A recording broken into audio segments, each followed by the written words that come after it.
Hi everybody, I hope you enjoyed activity 1 and those winter word cauldrons have got loads and loads of wintry images bubbling around in your imaginations. That's going to help you to build your stories.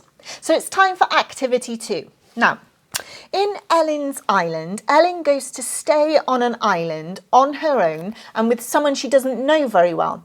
Now, what I like to do when I'm writing a story is I like to put myself inside the mind, inside the thoughts of the character. So I'd like you to do the same.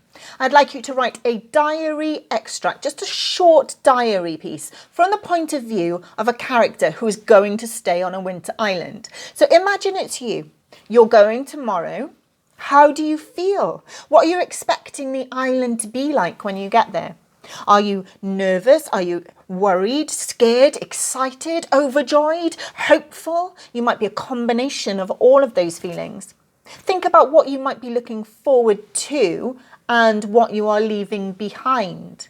Also, have a think, is the island a complete mystery to you? Or have you researched it and do you know a lot about the island already?